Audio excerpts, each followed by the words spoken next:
इस जुलाई का महीने में माननीय सुप्रीम कोर्ट की तरफ से पूरे देश भर के सहारा निवेशकों के लिए कुछ राहत भरी खबर आने की उम्मीद है, जिसका लोगों का बेसब्री से इंतजार है। इस पे तो चर्चा करेंगे ही करेंगे, लेकिन इसके अलावा कल 30 जून को दिल्ली में केंद्रीय गृह व सहकारिता मंत्री माननीय अमित शाह जी के नेतृत्व में एक बड़ा ही मंथन बैठक का आयोजन किया गया है, जिसमें पूरे देश भर के सभी राज्यों और केंद्र शासित प्रदेश के सहकारिता मंत्री भी भाग लिए हैं।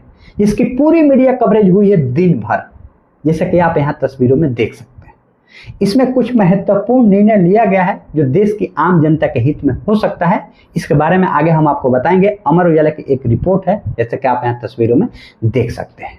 लेकिन सबसे बड़ा सवाल ये है कि अगर सहकारिता मंत्रालय के नेतृत्व में और पूरे देश भर के जितने भी सहकारिता मंत्री हैं, अगर इतनी बड़ी मंथन बैठक का आयोजन किया गया है, तो क्या देश के सबसे बड़ा जो मुद्दा है सहारा निवेशकों का, उसके संबंध में कुछ निर्णय लिया गया कि नहीं लिया गया, ये सबसे बड़ा सवाल है। क्योंकि आज का सबसे बड़ा मुद्दा यही है, देश के सहारा निवेशकों की समस्याओं का समाधान कैसे किया जाए, जो कि सहकारिता मंत्रालय के ऊपर ही निर्भर करता है।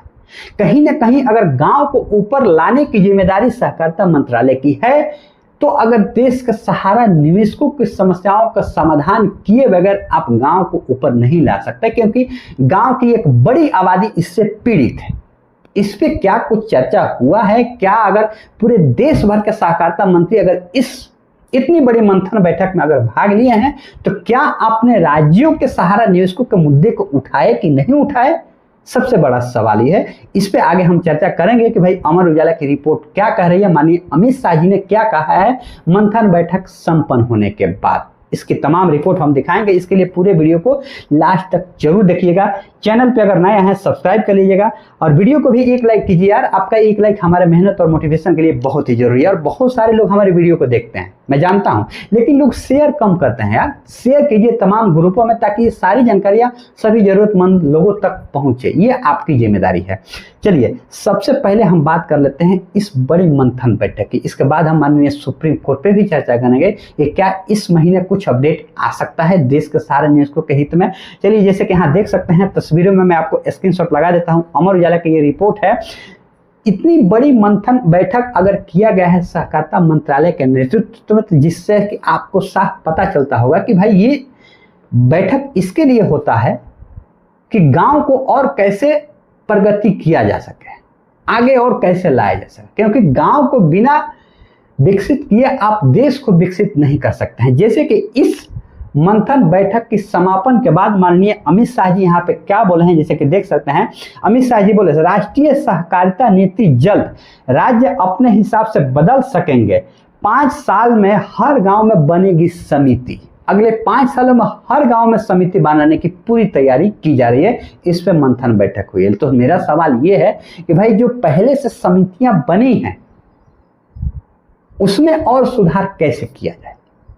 सहारा निवेशक जो एक सोसाइटी में अपने पैसे निवेश किए हैं, जो आज प्रताड़ित है, लगातार सहकारिता मंत्रालय की तरफ टकटकी लगाए बैठे हैं। माननीय गृह मंत्री अमित शाह जी की तरफ टकटकी लगाए बैठे हैं कि कब वो कोई निर्णय ले ले। और उनका काम ही यही है भाई, देश की आम जनता, जो कि सहकारिता मंत्रालय के निर्माण ही लगभग इसी उद्देश्य से किया गया था कि देश की आम जनता है उनको कैसे और आगे लाया जा सके, जिससे देश प्रगति करे। तो इतनी बड़ी आबादी अगर सहारा निवेशकों की है जो कि पीड़ित है, तो उनके ऊपर आपकी नजर जाना सर्वप्रथम शायद ये मुद्दा होनी चाहिए थी इस मंथन बैठक में। क्या किसी ने इस मुद्दे को उठाया है? अमर उजाला की रिपोर्ट क्या कर रही है, जैसे कि यहाँ देख सकते हैं। केंद्रीय गृह और सहकारिता मंत्री माननीय अमित शाह जी सोमवार को देश भर के सहकारिता मंत्रियों के बैठक के साथ बैठक की। उन्होंने कहा कि सहकारिता क्षेत्र को और मजबूत करके ही भारत आजादी की शताब्दी वर्ष तक एक आदर्श राष्ट्र बन सकेगा। बिना गांव को विकसित किए तो भाई राष्ट्र को विकसित करना मुश्किल है। जैसे कि आगे और यहाँ अमर उजाला की रिपोर्ट क्या कह रही है।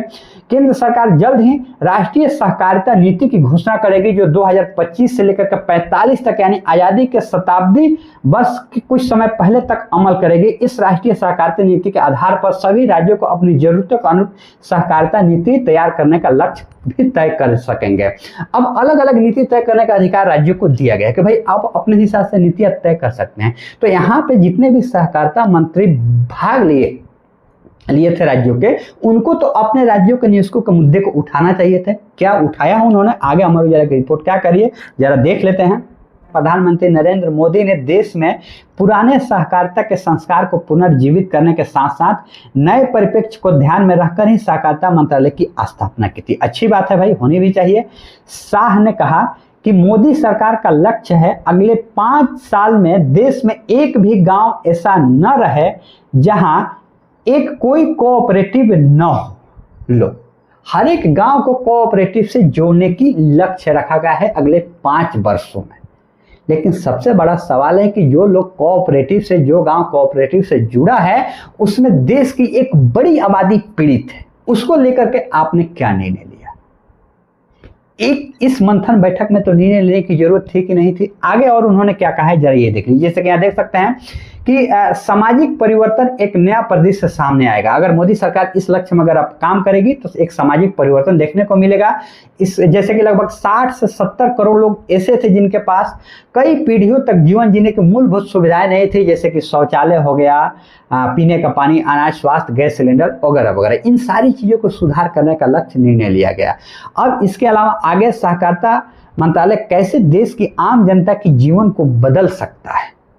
लेकिन सबसे बड़ा सवाल यही है, जैसे कि मैं लगातार कह रहा हूं कि भाई जो लोग इस सहकारिता से जुड़े हैं उनके जीवन जिस तरीके से बदहाल हुई है कोऑपरेटिव में जुड़ करके देश के एक बड़ी आबादी सहारा न्यूज़ को किया है, उनके जीवन को आप क्यों नहीं सुधार करने की कोई बड़ा निर्णय लेते हैं? नई उम्मीदें लाने की और नई शगुफा तो और लोगों के सामने तो रख ही सकते हैं कि 2045 तक विकसित राष्ट्र बन जाएगा। लेकिन जो लोग इतनी बड़ी आबादी पीड़ित है यार इसी कोऑपरेटिव को लेकर के, उस पर बड़ा निर्णय लेने की जरूरत है। जरा क्या कह रहे हैं, जैसे कि यहाँ देख सकते हैं कि 140 करोड़ की आबादी वाले देश की 2 चीजें बेहद जरूरी है, एक जीडीपी और एक जीएसडीपी का विकास, जिसमें 140 करोड़ लोगों के रोजगार का सृजन।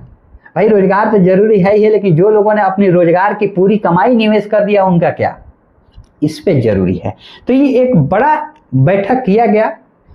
इस रिपोर्ट के मुताबिक इस मंथन बैठक में कोई भी ऐसा सहकारिता मंत्री नहीं है जिन्होंने सहारा न्यूज़ के मुद्दे को रखा हो, चाहे वो कोई सत्ता पक्ष को हो या विपक्ष का हो। किसी ने एक लफ्ज भी सहारा न्यूज़ के मुद्दे पे अपनी बात नहीं रखी, और न ही सहकारिता मंत्री माननीय अमित शाह जी। जबकि ऐसा होना नहीं चाहिए। तभी इतनी देश की बड़ी आबादी अगर पीड़ित है इस कोऑपरेटिव को लेकर के, तो इसमें कुछ ना कुछ मंथन में निर्णय लेनी चाहिए थी। भाई मंथन बैठक में तो यही काम ही होता है कि भाई पुरानी चीजों को और कैसे अच्छा किया जाए, नई चीजें और कैसा लाया जाए। तो पुरानी चीजें तो हमको और प्रताड़ित कर रही है, तो भाई उस पर तो अच्छा निर्णय लो ना। लेकिन ऐसा कहीं से भी देखने को नहीं मिला, जो कि बहुत ही दुर्भाग्यपूर्ण है। हम तो लगातार सत्ता पक्ष को टारगेट कर रहे हैं कि भाई अगर सत्ता में है तो न्यूज़ के भुगतान करने के क्यों नहीं जिम्मेदारी लेकर आगे बढ़ती है, कुछ बड़ा निर्णय क्यों नहीं लेते। लेकिन विपक्ष के कोई भी सहकारिता मंत्री भी एक शब्द सहारा न्यूज़ के मुद्दे पे बात नहीं रखे कि भाई मेरे राज्य के इतने सहारा निवेशक पीढ़ी है जो लगातार कोऑपरेटिव से जुड़े हुए हैं। हम नई कोऑपरेटिव की उम्मीद करते हैं कि 5 सालों में संपूर्ण गांव कोऑपरेटिव से जुड़ जाए, लेकिन जो लोग जुड़े हैं उनकी समस्या को तो पहले समाधान करो, उसकी तो करो। लेकिन ऐसा होता हुआ दिख नहीं रहा है, जो कि बहुत ही दुर्भाग्यपूर्ण है। उम्मीद था कि कल कुछ एक अच्छा निर्णय हो सकता था देश हित में, लेकिन कहीं ना कहीं एक बार फिर से वही एक बड़ा लक्ष्य, और सभी जितने भी मंत्री यहाँ पे उपस्थित हुए थे सहकारिता मंत्री मोदी जी के गुणगान करते हुए देखे गए। तमाम हमने मीडिया रिपोर्ट्स भी देखा है कि तमाम लोग अमित शाह जी और मोदी जी के गुणगान करते हुए पाए गए, जो कि इस वक्त की ये जरूरत नहीं है। जरूरत ये है कि सहकारिता मंत्री इस देश के सहारा न्यूज़ के मुद्दे पे बड़ी मंथन बैठक करें, ये जरूरी है। अब देखते हैं भाई जो मीडिया रिपोर्ट में आई है वो आपके समक्ष रखे हैं। आपको इस रिपोर्ट के संबंध में क्या कहना है, अपनी राय कमेंट बॉक्स में जरूर लिखिएगा। आगे और कुछ है कि नहीं है जरा ये भी देख लेते हैं। मुझे तो नहीं लगता कि इससे संदर्भ में और कुछ है। वही एक यूनिवर्सिटी को लेकर के, त्रिभुवन यूनिवर्सिटी को लेकर के व्यापक बनाएंगे, इस संबंध में चर्चा हुआ है। और नवगठित बहुराज्य सहकारी समितियों की कामकाज की समीक्षा की जाएगी, यानी कि जो नई नई कोऑपरेटिव सोसाइटियां बनेगी उसको लेकर के उसके काम का समीक्षा करने के लिए 2.0 पहल पर विचार विमर्श किया गया। इस तरीके से चर्चा हुई है, मतलब सहारा का मुद्दे को यहाँ पे छुआ भी नहीं गया है, जो कि बहुत ही दुर्भाग्यपूर्ण है, ऐसा होनी नहीं चाहिए थी। अब हम बात करते हैं कि जुलाई का महीना प्रारंभ हो चुका है। इस जुलाई में 14 जुलाई से माननीय सुप्रीम कोर्ट एक बार फिर से रीओपन होने जा रहा है। जो सहारा से भी केस की जो स्थितियां हैं वो बिल्कुल एज इट इज बनी हुई है, उसमें कुछ भी परिवर्तन देखने को नहीं मिल रहा है। एक रिपोर्ट माननीय सुप्रीम कोर्ट की तरफ से आई, पोर्टल पे अपडेट किया गया है कि सहारा से भी केस 412/2022 में सेटल्ड दिखा रहा है, लेकिन कोई डेट ही अब तक नहीं लगा। छुट्टियों से पहले भी एकदम निष्क्रिय हो गया, बीच में गर्मी की छुट्टी हो गई, अब एक बार फिर से गर्मी की छुट्टी खत्म होने जा रही है इस महीने। अब उम्मीद है कि इन सारी चीजों के बाद एक महत्वपूर्ण निर्णय लिया जाए। अगर इतना बड़ा गैप मिला है तो तमाम एजेंसियों को रिपोर्ट करने के लिए बात कही गई थी, सेटल्ड हुआ है तो किस मुद्दे पे सेटल्ड हुआ है, आखिर इसका समाधान कैसे, क्या कुछ है, अभी तक सब कुछ गोपनीय है। तब छुट्टियां समाप्त होने ही वाली है। मुझे उम्मीद है कि भाई जब रीओपन होने जा रहा है माननीय सुप्रीम कोर्ट एक बार फिर से, तो कम से कम ये जो सहारा से भी केस को लेकर के चीजें बिल्कुल क्लियर हो जाए। तो इसी को लेकर के लोगों की उम्मीदें भी है कि भाई इतने दिनों से बेसब्री से लोगों को इंतजार है सहारा से भी मुख्य केस की अपडेट को लेकर के, तो इस महीने आने की अपडेट है। माननीय सुप्रीम कोर्ट निश्चित ही उम्मीद है कि इस पर कुछ ना कुछ निर्णय ले सकता है इस महीने में। अब देखते हैं, जैसे ही कुछ इस पर अपडेट आएगा माननीय सुप्रीम कोर्ट ओपन होने के बाद, हम आप सबको जरूर बताएंगे। आप सबकी राय क्या है, आपकी अपनी मांग क्या है, कमेंट बॉक्स में जरूर लिखिएगा। और अभी तक आपने चैनल को सब्सक्राइब नहीं किया तो सब्सक्राइब कर लीजिए, वीडियो को भी लाइक कीजिए, ये आपके लिए बहुत ही जरूरी है सहारा से रिलेटेड हर वो अपडेट पाने के लिए। आपका कमेंट बॉक्स में अपनी राय बहुत जरूरी है, मैं लगातार कह रहा हूँ। चलिए एक और नई वीडियो में मिलेंगे, तब तक के लिए जय हिंद।